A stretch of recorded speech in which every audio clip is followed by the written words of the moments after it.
Salam sehat bagi kita semua, masyarakat Siantar, Simalungun, bangsa Indonesia. Semaraknya peredaran narkoba di kota Siantar sangat memprihatinkan.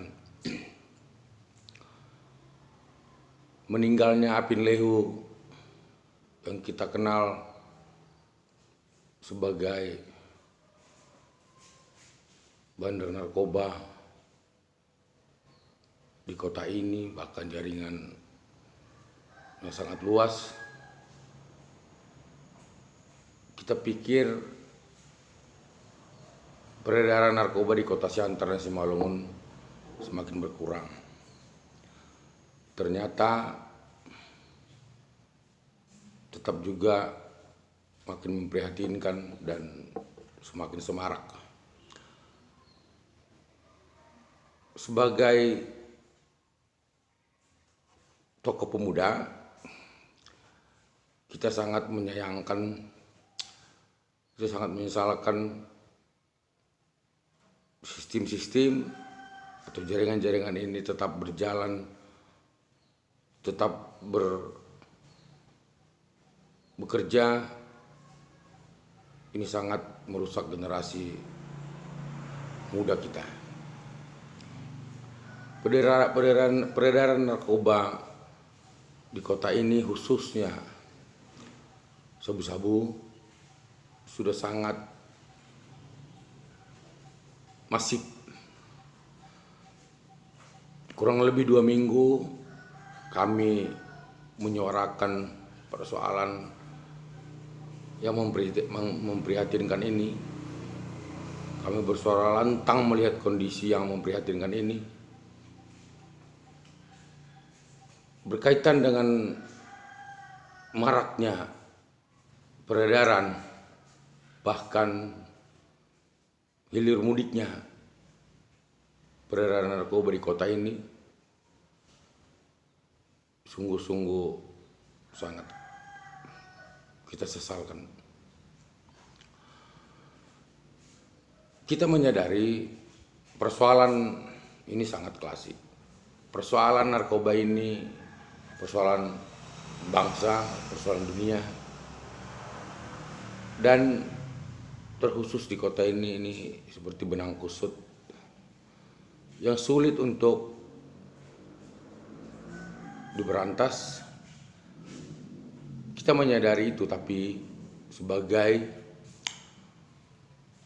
orang tua, sebagai pemuda, idealnya kita harus bersuara, menyikapi segala persoalan kaitannya dengan narkoba di kota yang kita cintai ini nih. Untuk memberantas memang sangat susah. Ini harus didasari oleh niat yang baik, niat yang tulus, niat yang sungguh-sungguh dari aparat penegak hukum kita. Untuk mencegah, marilah kita, para orang tua, tokoh pemuda, tokoh-tokoh agama, tokoh-tokoh masyarakat menyuarakan bahwa narkoba sangat berbahaya dan akan menyengsarakan kehidupan kita. Kita sebagai orang tua, di lingkungan keluarga, di lingkungan rumah kita, di sekitar kita, marilah kita menyuarakan atau membimbing, membina keluarga kita, anak-anak khususnya, anak kita, adik-adik kita, abang kita, keluarga kita. Ini harus kita awali dari diri kita sendiri dulu. Menyemaraknya narkoba ini, kita tahu ini adalah jaringan susah terputus, karena memang kita pahami uang narkoba ini adalah sangat enak, cepat, dan tidak capek. Tapi sangat berbahaya buat orang-orang lain, berbahaya buat generasi penerus bangsa, khususnya di kota ini ya, kota Siantar. Bandar-bandar besar harus kita putus mata rantainya. Aparat penegak hukum harus mampu memutus mata rantai ini. Bandar-bandar itu sebenarnya sudah tidak rahasia umum lagi di kota kita. Kami yakin para penegak hukum, baik itu BNN, baik kepolisian, baik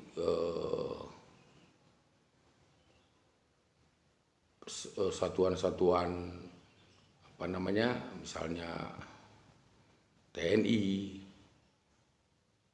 sudah mengetahui ini, tapi kita mengajak, kita bermohon kepada para penegak hukum agar lebih serius untuk menuntaskan persoalan yang klasik ini. Khusus juga bagi Pemko nantinya, kami berharap kepada wali kota yang baru nanti agar membentuk perda-perda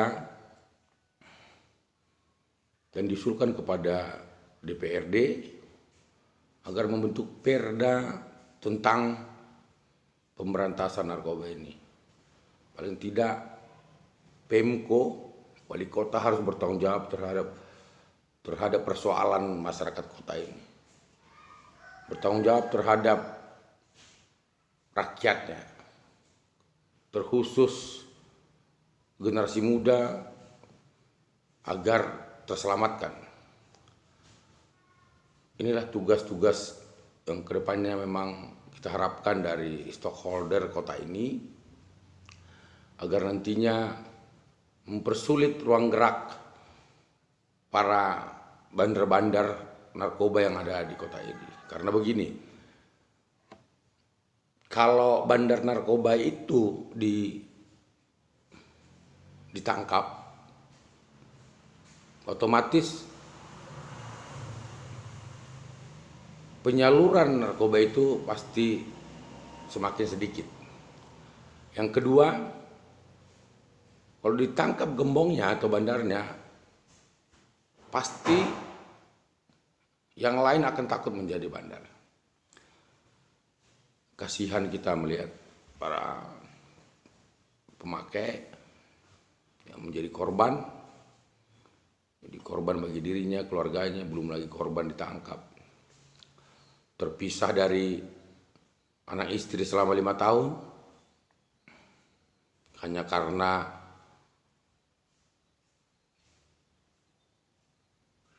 ditangkap misalnya dari pemakai, lalu dia bandar-bandar kecil, bandar-bandar ketengan, lumayanlah beli 1 gram, dia lepas-lepas pakaian. Ini yang memprihatinkan.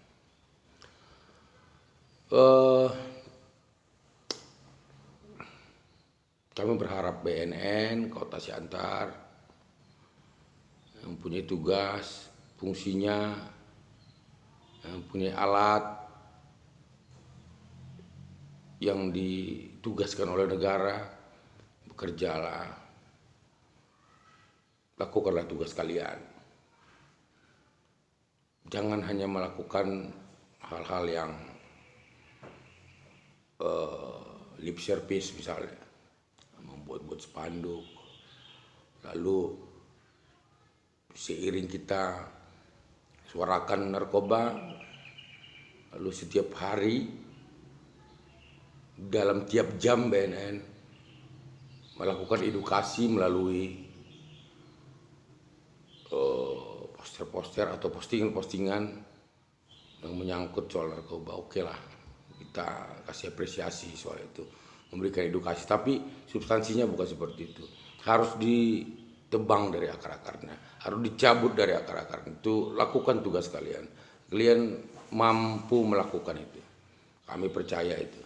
Kami masyarakat Siantar percaya itu. Begitu juga dengan Bapak-bapak di Sat Narkoba Polresta Siantar, ayolah. Kami percaya ketika polisi yang punya niat dengan tulus, seperti yang saya katakan tadi, ini tuntas clear. Kedepannya agar lebih betul-betul ini memakai hati nurani. Masih banyak sih yang sebenarnya mau kami katakan persoalan ini, tapi nanti kan tahap-tahap berikutnya akan kita buka, akan kita kasih gambaran yang lebih detail. Jelas-jelas kemarin Kapolri, saya baca di Detik News, jelas-jelas Kapolri mengatakan tindak tegas bandar narkoba hingga ke akar-akarnya. Harusnya ini vertikal ke bawah, ke Polda, ke Dirjen Narkoba, juga ke Polres hingga ke Polsek. Ini harapan kami, ini permohonan kami kepada bapak-bapak polisi, ya, khusus Polres Siantar dan Simalungun. Kita kemarin juga sangat ternyuh ketika melihat di media, menonton di televisi, 2,5 ton sabu-sabu ketangkap. Bayangkan 2,5 ton, kalau untuk pickup biasa itu tak muat di dalam, tak cukup. Harus pickup L300 lah baru muat sebanyak 2,5 ton. Bayangkan, sudah seperti beras. Kemarin 2 minggu yang lalu, Satma di PDIPK Kota Pematang Siantar mengadakan aksi pengumpulan tanda tangan, petisi pengumpulan tanda tangan DPD Satma IPK Kota Siantar bersama masyarakat di depan kantor balai kota, di depan Taman Bunga di Jalan Merdeka. Ini mereka lakukan katanya atas keprihatinan maraknya peredaran narkoba di Kota Pematang Siantar. Kita sangat prihatin memang tentang kondisi yang saat ini. Bandar-bandar narkoba yang ada di kota ini yang kita sudah semua tahu, tapi tidak pernah tersentuh oleh hukum. Jaringan ini memang amat sulit untuk diberantas, tapi kita percaya kepada aparat penegak hukum jika mempunyai niat dan hati yang tulus dan kemauan sesuai dengan fungsinya, ini semua pasti clear. Kita percaya kepada Polri, apa yang tak bisa dilakukan, apa yang tak bisa diungkap. Kalau memang kita benar-benar, kalau Polri benar-benar memberikan hati dan sungguh-sungguh bersama masyarakat bahwa narkoba adalah musuh kita bersama. Bapak Junimar Girsang, anggota DPR RI, pernah mengatakan narkoba musuh kita bersama. Dan juga kami sepakat mengatakan bandarnya juga musuh kita. Artinya apa? Jaringan ini harus diputus, mata rantai ini harus diputus. Bandarnya dulu yang harus prioritas, bukan pemakai-pemakai, bukan pemain-pemain kecil. Tapi dari hulu dulu baru ke hilir. Diberantas dulu, ditangkap dulu bandarnya, otomatis penyaluran narkoba itu akan terputus. Yang kedua juga, ketika bandar besar ditangkap, orang lain pasti takut menjadi bandar lagi. Yang lain pasti berpikir beberapa kali untuk menjadi bandar. Ini kita lihat bandarnya belum pernah tersentuh oleh hukum. Memang banyak modus-modus mereka sulit untuk terjerat. Misalnya adik kami Umar, dia sulit terpegang. Kenapa? Karena infonya, dan kita tahu juga dia tidak memakai narkoba dan tidak pernah memegang barang itu. Istilah di sini katanya dia tak pernah memegang buah. Istilah di sini buah, namanya buah. Jadi memang sulit, tapi memang kalau memang polisi berniat, BNN berniat, semuanya pasti akan terselesaikan. Ada lagi Ricky Kusta. Ini dari dulu sudah amat terkenal, menguasai daerah Kampung Banjar dan domisili di sana. Ini bersama-sama dengan tangan kanannya atau bersama-sama dengan ya bisa dibilang anggotanya, namanya Bedul. Ini sangat merisaukan. Mereka ini dulu anaknya buah Apin Leho yang sudah meninggal dunia, dan Omar ini dulu sempat anak buahnya Ricky Kusta. Dulunya ini Ricky Kusta ini punya anggota ya Umar. Lama-kelamaan si Umar makin besar, main sendiri langsung ke atas, tidak minta ke Umar lagi buahnya. Saat itu dia sudah langsung ke almarhum Apin Leho.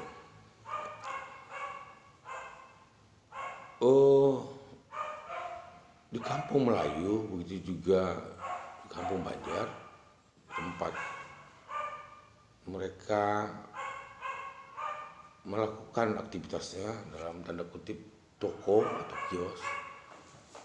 Di situnya ternyata terjadi transaksi jual beli. Dulu di Gang Puri, sekarang bergeser ke dekat situ juga, namanya Gang Sewu.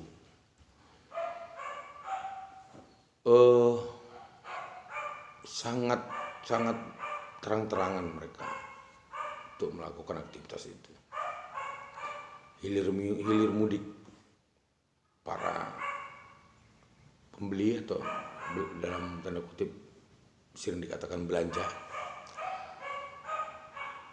Ya, seperti tidak ada masalah, seperti membeli seperti membeli kacang goreng ya, seperti membeli ya barang-barang sembako. Lalu di sana masyarakat itu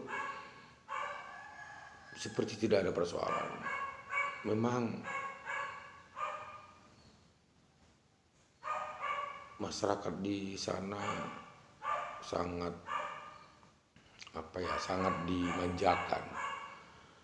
Di tiap minggu mereka dapat sembako, tiap kakak, misalnya berupa beras, minyak, ya kan.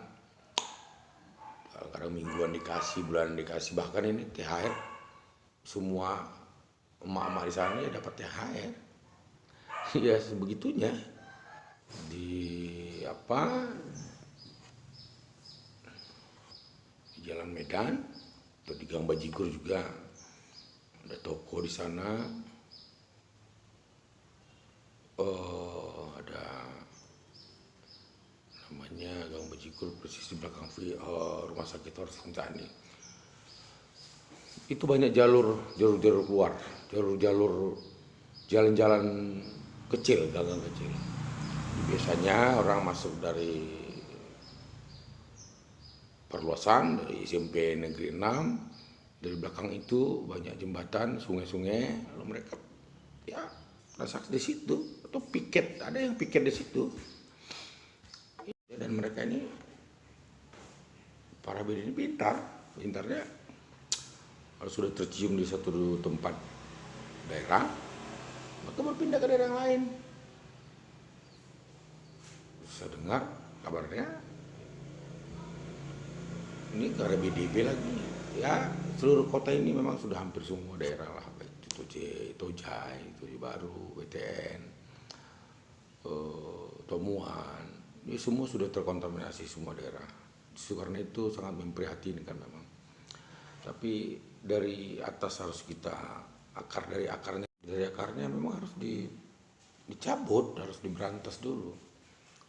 Lalu ketika BD-BD ini sudah mati, sudah selesai,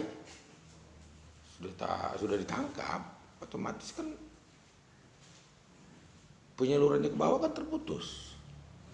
Itu yang terpenting.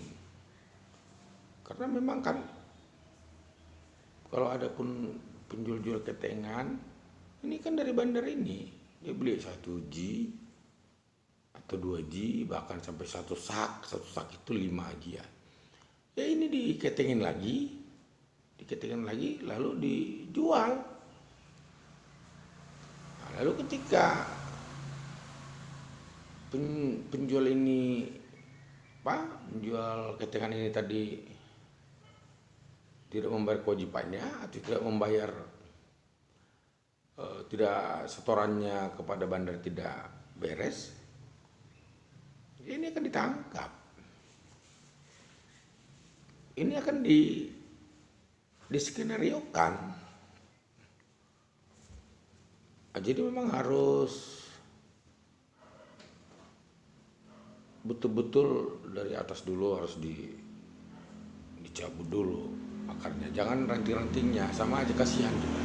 Ranting-rantingnya kita anggap ya nggak selesai masalah. Pemakai apalagi, kasihan kita. Para pemakai jadi korban, ya kan. Lalu ada namanya barang siluman. Barang siluman itu tidak dari BD, tapi itu bisa diselesaikan karena yang sering ketangkap itu ya yang barang-barang yang tidak jelas asal muasalnya, itu dinamakan barang siluman. Ya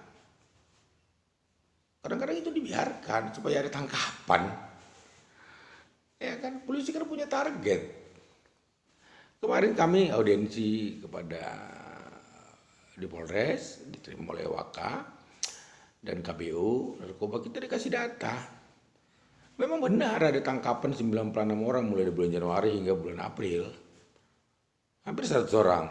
Ya, kita kalikan aja mungkin 2 orang per hari ya, ditangkap. Tapi memang saya lihat di data itu kebanyakan dia ganja.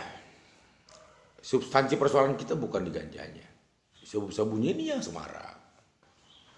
Ya, tapi ya begitulah. Supaya ya kerja-kerja polisi suka berjalan kan, ada tangkapan dan lain-lain. Yang paling menyedihkan nih, BPN nggak ada aksi, nggak pernah action. Pernah kemarin satu tempat didatangi BNN, ya udah pagi nggak ada dapat, siangnya buka lagi. Mereka ini punya jaring-jaringan yang para bandar ini sudah tahu dia kapan mau, sudah dapat kabar dia kapan ada penggebekan, kapan ada razia. Ya artinya ini sudah lingkaran setan lah. Ini yang membuat kita prihatin. Lalu kalau nggak kita masyarakat, tokoh-tokoh pemuda, tokoh-tokoh agama bersuara soal ini, mau gimana lagi? Ini PR kita bersama. Ya begitu juga di tempat-tempat hiburan. malam, ya kan, THM.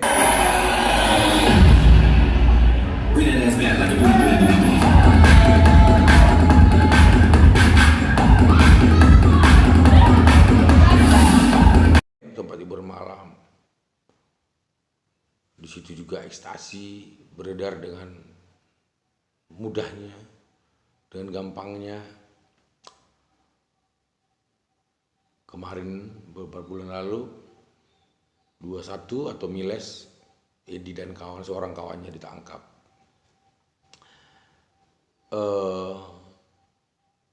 Di situ jelas banyak berapa puluh butir. Di situ kan sudah kelihatan bahwa di tempat-tempat hiburan malam juga ini adalah sarangnya narkoba atau ekstasi. Tak berapa lama berselang, setelah itu itulah yang terjadi viral tentang kasus narkoba di kota Siantar yang viral di game, ada videonya, dan Kapolda langsung mengganti Bapak David. Saat itu kasus narkoba menjadi Bapak Tamba yang datangkan dari Polda. Yang sampai sekarang saat ini Bapak Tamba, Marga Tamba menjadi kasat narkoba kota ini. Ya, kita berharap kepada Bapak Kasat supaya lebih lebih meningkatkan kinerjanya lah. Lalu ada namanya Ferrari ini lebih menyedihkan. Di depannya persis ada gereja. Dari jam 8 malam sini sudah ramai, banyak kendaraan parkir. Lalu yang paling memprihatinkan juga ini melanggar prokes, melanggar surat gubernur, karena ini beroperasi sampai jam dini hari sampai pagi. Hampir semua sih tempat hiburan malam seperti itu. Kemarin ada keracunan obat sehingga sampai puluhan orang sehingga dibawa ke rumah sakit. Jelas-jelasnya ternyata di situ ada peredaran narkoba dari obat tersebut. Terlepas itu katanya obat tidak asli atau gimana, pokoknya ada obat deh. Kira-kira seperti itu dia. Lalu ada juga Anda yang tanggal 20 April kemarin ditutup oleh pemerintah kota melalui Satpol PP, artinya pemberhentian kegiatan usaha, operasional kegiatan karena katanya melanggar Perda nomor 9 tahun 92. Jadi mengganggu ketertiban, kenyamanan, mengganggu tentang wajib bersih lingkungan lah, kira-kira gitu dia. Jadi harapan kita kedepannya lebih, Pemko juga dalam hal ini, semua stakeholder lebih memperhatikan soal-soal seperti ini, terutama masyarakat dan aparat penegak hukum. Segitu dulu deh, nanti kita bongkar lagi pelan-pelan.